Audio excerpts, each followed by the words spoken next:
Bonjour et bienvenue à toi dans le podcast Oser sa voix qui t'aide à faire de ta voix ton allié numéro 1. Je m'appelle Mélanie, je suis coach vocal et thérapeute et ma mission c'est d'accompagner les personnes qui manquent de confiance en elles à se connecter à soi par le biais de la voix. Ici, je te partagerai toutes mes connaissances autour de la voix, que ce soit de la technique vocale, mais tu comprendras qu'à mes yeux, la voix, c'est beaucoup plus profond que de la technique vocale, ça touche à l'être. Donc tu pourras entendre tous mes conseils, toutes mes introspections autour de la voix et tout ce que j'ai pu apprendre jusqu'à maintenant sur mon chemin. Ensemble, je nous souhaite de conscientiser un peu plus chaque jour qui nous sommes. Éveillons ensemble notre plein potentiel. Incarnons notre essence et prenons notre place, vocalement et physiquement parlant. Ensemble, transformons-nous. Allez, c'est parti. Je suis super contente de te retrouver dans l'épisode d'aujourd'hui qui parle justement de est-ce que ton mental bloque ta voix ? Et j'aime bien tout le temps me poser cette question-là parce que j'ai la certitude, en tout cas de plus en plus, que le mental a tendance à nous mettre d'énormes bâtons dans les roues et je pense que c'est important d'en parler parce que ce mental, parfois, il n'est pas très très sympathique avec nous et il nous fait croire plein de choses. Et pourtant, je pense que les 3/4 du chemin de la voix, c'est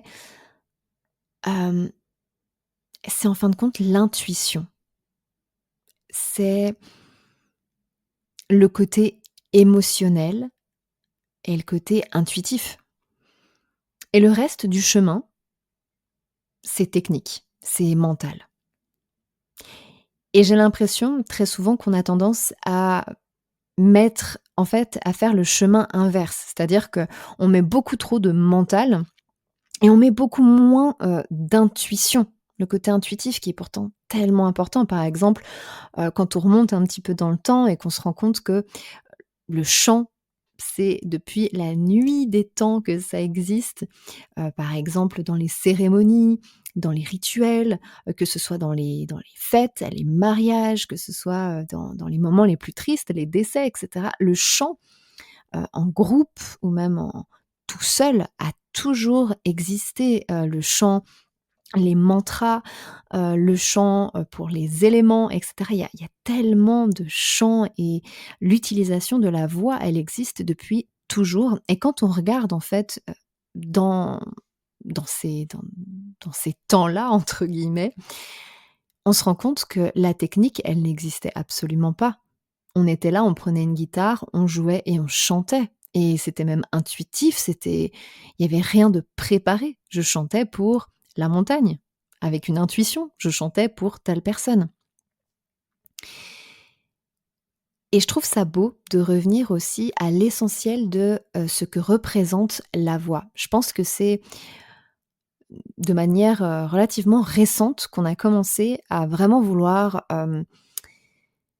mettre en avant la technique vocale, mettre en avant, la performance, je dirais, et la performance, la compétition a pris en fait de la place, tout simplement dans le domaine de la voix et j'ai rien contre ça et je trouve même que c'est intéressant parce que du coup, on a une multitude aujourd'hui d'horizons et de visions au niveau de la voix, mais malgré tout, si on revient vraiment à l'essentiel, et ben, l'essentiel, il est sain dans la voix et il est bienveillant et au final, je pense que c'est le plus important parce que parfois, ben, quand notre mental, il nous, dit des choses pas très sympathiques, par exemple, le nombre de personnes qui peuvent penser que leur voix n'est pas jolie ou qui chantent mal ou qui chantent faux, alors que pas du tout. Mais ben, ça a été, des croyances, ça a été: «Oui, mais j'ai entendu ça, quand j'étais petite» ou «On m'a dit ça, à la chorale» ou «C'est mon professeur de chant qui m'a dit ça» ou je sais pas, «C'est ma famille qui me disait d'arrêter de chanter à la maison» et au final, on a fermé toutes les portes de ce côté intuitif et on s'est dit: «Mais mince, en fait, j'ai pas trop le droit de chanter, en fait, je suis en train de déranger là». Alors qu'en fait, le fait de chanter, ben, ce côté, intuitif justement, il nous amène à croire en nous-mêmes et en fait, quand on a été, «victime» entre guillemets de de phrases qui nous ont fait perdre notre confiance en notre voix, et ben, on finit par ne plus croire en soi, ne plus croire en notre voix, au potentiel et à la magie de notre voix, alors qu'on a tous cette magie et ce potentiel. Et à partir du moment où on commence à en douter, à ne plus croire au fait qu'on a du talent, au fait qu'on a quelque chose à raconter, au fait qu'on a une histoire à partager, qu'on a envie de chanter pour libérer, pour exprimer, à partir du moment où on doute de cette capacité-là, bah, en fait, la voix, elle peut plus sortir. Parce que la voix, elle va être retenue, je vais pas trop ouvrir, ma bouche, je vais chanter tout petit, comme ça ma voix pourra pas sortir. Et en fait, on rentre dans une sorte de cercle vicieux parce que, bah, vu qu'on n'ose plus, vu qu'on ne s'autorise plus, bah, qu'est-ce qui va se passer? Bah, on y va un peu comme sur des œufs. On y va, mais on n'y va pas trop, trop non plus. Donc, bah, en fin de compte, je finis par me mettre moi-même des bâtons dans les roues.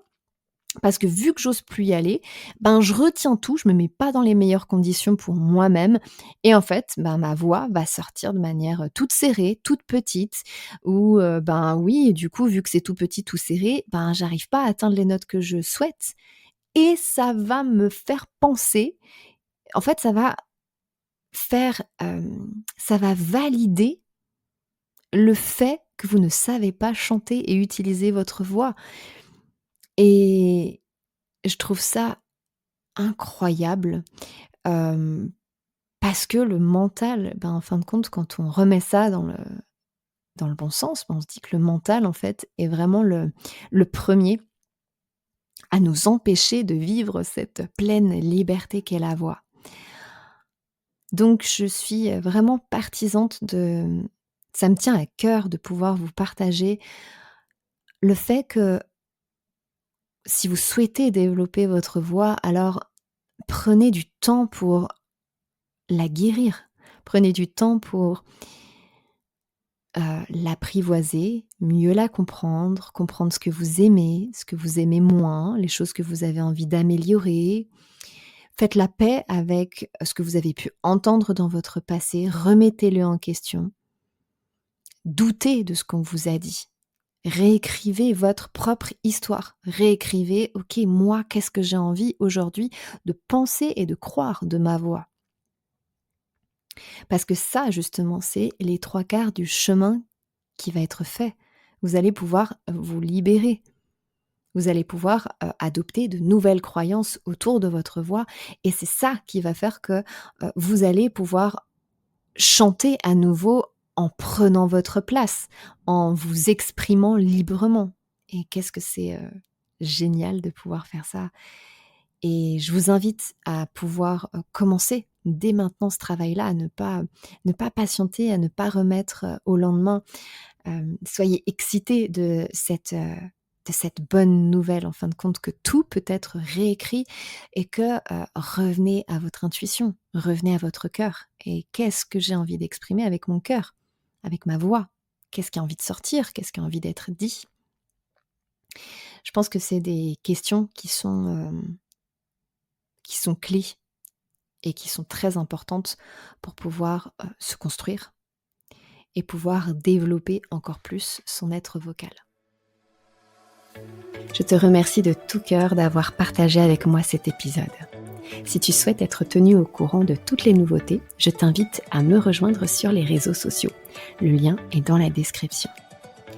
Si tu as apprécié ce que tu as entendu et que tu souhaites le partager autour de toi, c'est avec joie que je t'invite à le faire. Tu peux également noter et commenter l'épisode si le cœur t'en dit. Car si le podcast évolue, c'est surtout grâce à toi. Je te remercie et je t'envoie de douces pensées.